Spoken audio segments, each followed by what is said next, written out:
តសួស្តីបងប្អូនអរគ្នាសូមស្វាគមន៍មកកាន់ការឲ្យតម្រុយនៅថ្ងៃទី6ខែកុម្ភៈឆ្នាំ2026ខ្ញុំបាទ admin ហើយ admin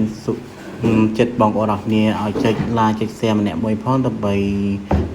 ឲ្យលើកកម្លាំងចិត្ត admin ណាហើយអ្នកដែលទៅមកថ្មីកុំភ្លេចចុច subscribe ម្នាក់មួយផងដើម្បីទទួលបានការឲ្យតម្រុយជារៀងរាល់ថ្ងៃហើយយើងនឹងមកមើលតម្រុយទាំងអស់គ្នាបងប្អូនតតម្រុយរបស់យើងគឺយើង admin សូមទីងតទាំងអស់គ្នាហើយម៉ោង 4:30 នាទីហ្នឹងគឺយើងអត់ត្រូវសំបីតែមួយគ្រាប់បងប្អូនរីឯម៉ោង 6 នេះបងប្អូនយើងមើលទាំងអស់គ្នានេះ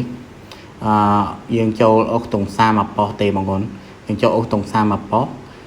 យើងចូលអុកតុង12ប៉ោះហើយនឹង3លេខមួយគ្រាប់បងប្អូន268 admin បានប្រាប់បងប្អូនអរគ្នានៅយប់មិញដែលថា admin ប្រាប់បងប្អូនអរគ្នាគុណណាបងប្អូនអរគ្នាមានបានកូនអត់បើសិនជាមានបានកូន admin ចូលរួម track off ផងព្រោះអីនេះយើងចេញ268 682ហ្នឹងគុណបងប្អូនតហើយឥឡូវយើងកុំតណានិយាយច្រើនយើងមកធ្វើជាទាំងអស់គ្នាយើងមកឲ្យលេខថ្ងៃថ្មីទាំងអស់គ្នាបងប្អូនចាំមកលេខបងប្អូនទាំងអស់គ្នា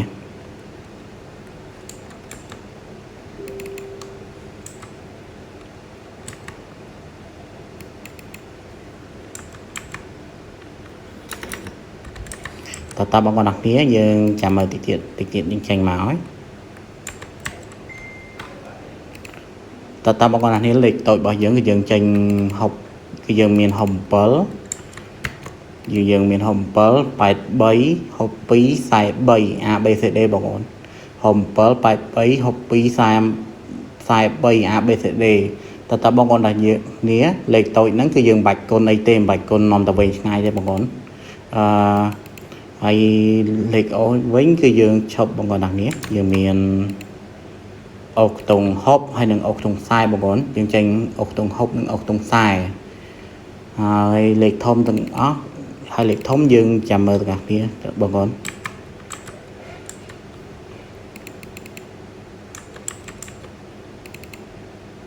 ត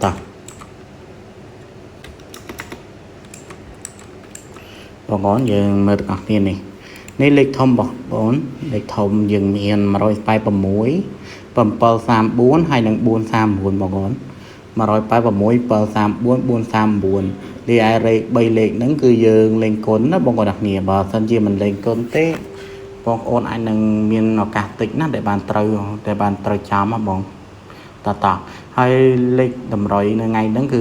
យើងសន្មតថាចាប់ដល់ត្រឹមហ្នឹងណាបងប្អូនមានជូនពរឲ្យបងប្អូនអរគ្នាហេទាំងអស់គ្នាហើយលេខឆ្នោតនេះគឺយើងលេងនៅម៉ោង 4 ម៉ោង 6យើងអាចលេងម៉ោង 4 ម៉ោង 6បងប្អូន admin ជូនពរឲ្យបងប្អូនអរគ្នាហេទាំងអស់គ្នាហើយនឹង admin នឹងវិលត្រឡប់មកជួបបងប្អូនអរគ្នាថ្ងៃក្រោយៗទៀតបងប្អូន